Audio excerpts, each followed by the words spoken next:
Hello, and welcome to Step Up Nigeria's podcast. Our podcast is an initiative built to create awareness of governance issues that highlight the cost of corruption and its impact on service delivery. Our podcast is also aimed at promoting values that will help to build a society of people with integrity and to provide solutions to service delivery challenges faced by everyday Nigerians. My name is Feranmi Adeola, and I am the host of this podcast. And on this podcast with me today, I have Step Up Nigeria's Executive Director, Mrs. Onyinye Ough, and our Program Director, Zainab Haruna. And today we'll be discussing some highlights from the year 2021. So we'll be discussing key highlights from 2021, and we'll also be talking about forward-looking into 2022. So key highlights from 2021 and forward-looking to 2022. So thank you, Zainab, and thank you, Onyinye, for joining me this morning. We can say for a fact that 2021 has been the most eventful year for all of us at Step Up. I think we've had 4 or 5 major events and launches this year. So what would you say from all our work this year? I think I'll start with Zainab. What would you say is one of the key highlights from the year 2021? Thank you, Feranmi. That's a difficult question to answer. In a year of many highlights, now narrowing down to pick one key highlight. But I honestly think that there are several highlights from the year. We're able to engage over 16,000 children from our work, and this is considering all of the different challenges that the year presented. There were several insecurity issues that we had to surmount because of the different project states that we work. Even in FCT, there were some times where we could not go to certain areas because of maybe news or information that we had received, which would have, which made us, because we are very security conscious throughout the year. So despite all of these, the fact that we're still able to go into schools and directly engage one-on-one over 16,000 children, I think for me is a big highlight. I also honestly think that the kind of recognition that our content, the content that we work with, is now gaining, not just in Nigeria, but across, the development space in other countries. I'm also quite excited about that. This year, our Emeka's Money animated film, which we launched last year, was recognized. It was shortlisted for the NGO International Film Festival, which was hosted in Kenya. And we were one of the shortlisted films that made it into the finals, which I was quite excited about. Because we have films from different countries that were showcased in that festival, and for us to be shortlisted as finalists was really a proud moment for me. Then our Halima's Vote, which we launched this year, which we finalized production and launched this year, won not just one award, but 2 awards in the Africa Film for Impact Festival. And I was quite excited about that because Halima's Vote is really is a film that is actually close to my heart. I really love the message of Halima's Vote, and the fact that other people see that, not just us within Step Up appreciating what we've done, but other people see the impact of the film, and it's now gaining awards, gaining recognition. I was quite excited about that as well. So just to mention just some of the few highlights from the year for me. Thank you very much, Zainab, for those highlights. So Onyinye, would like to find out from your point of view, what would you say were some of the key highlights from the year 2021? Yeah, thank you, Feranmi. And listening to Zainab, sometimes you don't take these things, you don't kind of think through all the things that happen until people start talking about it. Then you realize, oh yeah, we did that. So it was also helpful listening to some of the things Zainab mentioned. For me, I think one of the key highlights for the year was to successfully conduct the randomized impact evaluation, because that has been something that it's quite difficult for so many reasons to kind of implement and ensure that, because it's really, when you want to try and use, proper, like if I'm allowed to use scientific evidence to kind of really see, whether we're having impact. For me, that was a very proud moment to have successfully coordinated, for Step Up Nigeria to have done that. Because what it means is that we are beginning to collect evidence on the impact of using storytelling tools, on young people to change negative behaviors that drive corruption.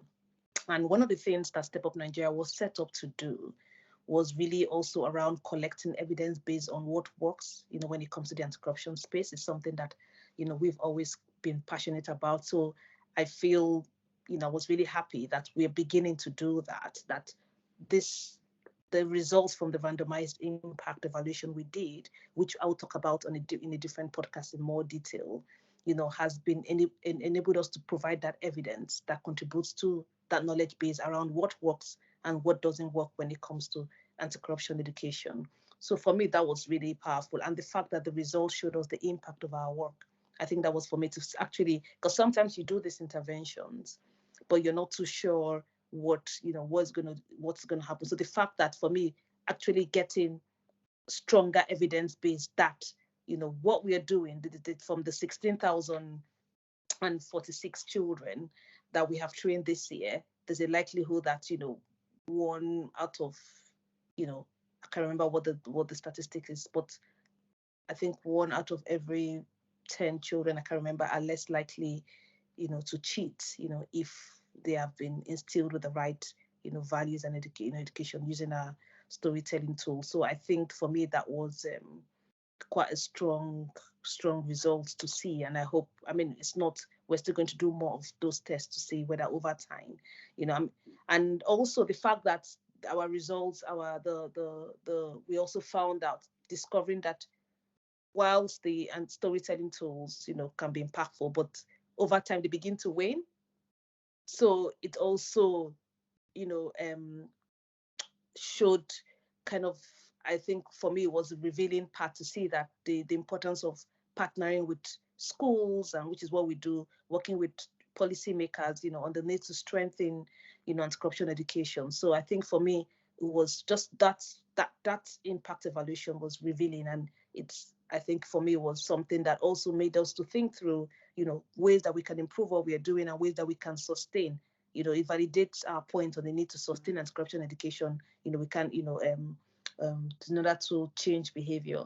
Another highlight for me was the what do you call it? The AFED integrating. AFED is the Association for Low Cost Private Schools in Nigeria, and they've been very instrumental to Step Up Nigeria gaining access to, a number of children.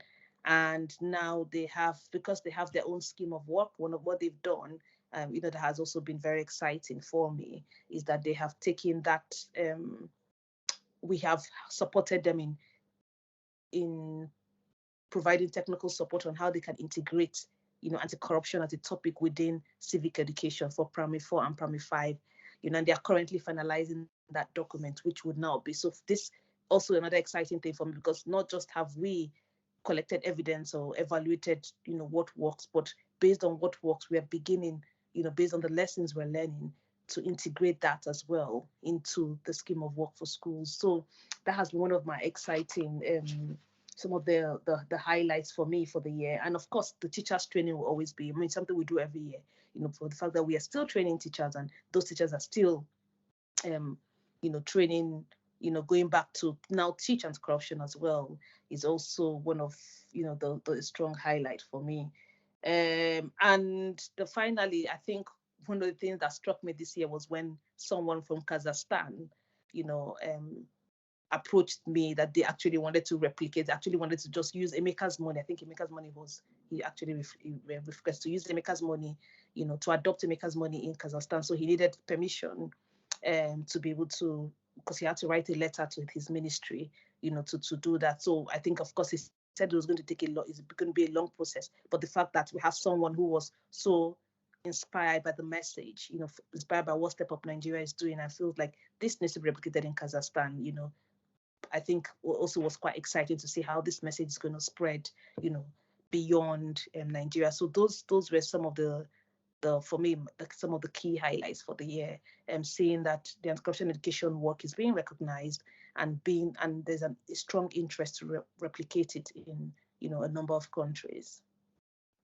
Yeah, thank you very much, Oyin. Thank you. And I'd like to add for myself, one of the key highlights I think was inspiring again is the Anti-Corruption Star Awards. And this year we held the second edition of the Anti-Corruption Star Awards, where we highlighted work being done by our champions who are teachers, children, school owners, policymakers, and media practitioners who are taking action to ensure that anti-corruption messaging and teaching is taught in schools, and they're educating young people against corruption. And I think the inspiring thing is the stories of, for example, 8-year-old Emilia Terdo Ako, an 8-year-old girl who was asked to write the names of noisemakers in her class. And, the children in her class had said they would beat her up after school if she wrote their names. And they had tried to, threaten her with violence and also tried to bribe her. But you imagine an 8-year-old girl being inspired by an anti-corruption storybook that she read, who said, I'm going to still do the right thing. I'm not going to consider that you're trying to beat me or bribe me, but I will still choose to do the right thing at that age. So stories like that, and stories of even our teachers who have taken up anti-corruption teaching beyond Step Up Nigeria and have started doing their own trainings for other teachers, other schools, have ensured that it's institutionalized in their scheme of work, things like those stories that we got out of our Anti-Corruption Star Awards this year, I think were quite inspiring. And if you haven't, seen them, head to our YouTube channel, Step Up TV. We have a playlist highlighting the stories of all our award winners. Yes, Oyin. Yes, I was going to say that I agree with you. Just to mention, for me, I think that was even the most inspiring for me was listening to the stories of the blind girl, and the deaf boy who had, who were one of our, I think, were the nominees, and I think I can't remember which of them won now. But for me, every nominee is a winner. But having them listen to their stories on how they were leading in the fight against, in the fight against corruption and promoting integrity, that was very emotional for me. Just seeing those children, who, despite their disability, are showing a leadership role in this area. And I think that's something I'm excited that Step Up Nigeria does in terms of engaging children with disabilities and beginning to also, include them in this process, in ensuring that, Nigerians' governance improves. So I think for me, that was really, it was one of my best moments seeing that, I just felt like, yes, I think we need to encourage more of these people, more of, more children like that, inspire them with that confidence to lead, and change in Nigeria. Thank you very much, Oyin. So that leads me to my second question for this podcast. It's 2022. It's a new year. We have a lot of plans to execute this year. So let me start with Zainab again. What should people expect from Step Up Nigeria in 2022? A lot, plenty. We have many plans, but we, as usual, as many people know, Step Up Nigeria is a creative team. So we use a lot of creativity in our work. Storytelling is a core component of our work, of the work that we do. So people can expect to see more creative things from us. We have another film that is in the works, and we will be wrapping up and launching sometime in 2022. So we are going to be screening come round to your schools. It will be available as usual on our YouTube page where other people can watch. We're also going to be doing more with public servants. Last year, we launched our virtual reality documentary, Sheriff at School, which we used to engage senior public servants just to get them to, insert yourself, immerse yourself in what the experience is like for a young child living in an underserved community trying to get access to quality education. And some of the results that we got from that were that, yes, it motivated the public servants to want to now take action, to want to now start, trying to make things change, trying to change things in their own parastatals, ministries, agencies. So we're going to be doing more with that this year. We're going to be doing more screenings with senior public servants. We're going to be following up with the public servants that we worked with last year to see what is changing, what they've done, how can we help, what can we do. Of course, we're going to be working with more children. This year, we always go to schools. Going to schools and talking one-on-one with children is a core component of our work. We're going to do more of that.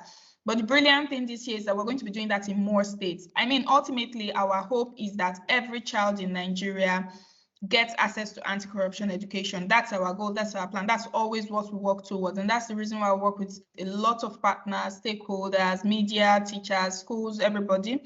to see that, we get, anti-corruption education into the hands, into the minds of every young child in Nigeria. So we're going to more states. We are going to be in Imo State this year. We're also going to be in Nasarawa State as well. We've started some preliminary discussions with some of the stakeholders last year, but nothing concrete, nothing firm, but we're going to build on that conversation this year. So hopefully before the year is done, we will be in schools in Nasarawa State, in schools in Imo State. One of the things that one of the messages that keep recurring whenever we work with schools is teachers always ask, but what of parents? These children, when they finish, they go to their houses, there's no guarantee. What if the parents are corrupt, etc., etc.? And because of that feedback, we decided to kick off the Parent Anti-Corruption Champion Initiative, which we're going to be launching this year. And I'm quite excited about that, the possibilities of that. So we'll be working with Parent Teachers Association to make inroads to reach parents, communities, and we'll also be sharing some of our work so that it doesn't, and they're quite right, it doesn't only stop in school. When they go home, the education must continue. So we're going to launch that initiative and work much more closely with parents this year than we've done in all our previous years. So really looking forward to that, and it's something other people can look forward to as well. Yes, thank you. Thank you. Thank you very much, Zainab. Sounds like a lot already. So Oni, yes, what should people expect from Step Up Nigeria in 2022? Yeah, like Zainab has even gotten me scared. I'm like, can we do all this? I'm just listening to everything and I'm thinking of the ones that haven't been said yet. And I'm like, okay. I think one of the things Step Up Nigeria definitely, which has started already and we keep deepening, is the integrity certification program, which we started, which is really around getting, recognizing schools. So it's not an award, but it's just more like a recognition of schools that have demonstrated a culture of integrity. And we'll try to deepen that. Another thing Step Up Nigeria would be looking to do is to do more to mentor our young anti-corruption champions. This is something that would look to see how we can have something. So there are ideas in the works from having monthly newspaper magazines for the monthly magazines, to be distributed to young anti-corruption champions, where they can also make contributions to even things like a cartooning or comic club for them as well. So these are things that we're exploring, some preliminary discussions have started, but we haven't really nailed anything because it's all about the budget. So if we have budget, we want to have something around cartooning for kids, or comic, where we get animators, come in and kind of train them, and not kids, just for our young anti-corruption champions to be able to kind of give them different skill sets or different creative ideas that they can use to express, themselves and promote integrity and things like that. So we'll explore that aspect. And then another thing is Step Up TV. I really want Step Up TV to go boom in 2022. We hope to create more content, that would make people laugh, that would be fun, and, that would pass the message, still in the homes of people. Like Zainab mentioned, we work mostly in the schools. So in addition to the Parents and Corruption Champions Initiative, we want to also have a bit more content for families as well on Step Up TV. And also, we hope that more of our content will be on our media partners, on our platform, and on the platforms of some of our media partners. So we hope to do a bit more with our media partners like Pineapple TV. Hope to do more with Carl. Carl, I hope you're listening, and to put more content out there. So I think that next year is going to be quite busy. Yes, and so people should watch out. Yeah, watch out. And there's many more things we haven't really said here, but like I said, I hope we can even deliver them. But these are the ideas for now. This is what we hope to achieve in 2022. I don't know, Feranmi, if you have anything to add. Yeah, thank you.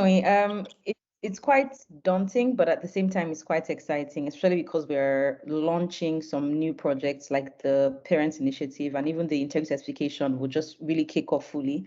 But just to add that again, like Zainab said, we continue to train children. We'll also continue to train teachers in 2022, because we do believe that pursuing the route of training teachers will ensure that this teaching is in schools. Another thing I think we would work harder to achieve in 2022 is with the curriculum service departments.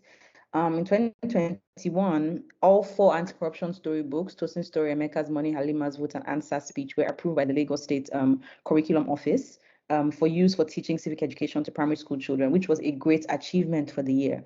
And so for us, it will be pushing to ensure that even though the books were approved, schools are actually using these books to teach. Even in Kaduna State as well, we have one of the storybooks approved as well.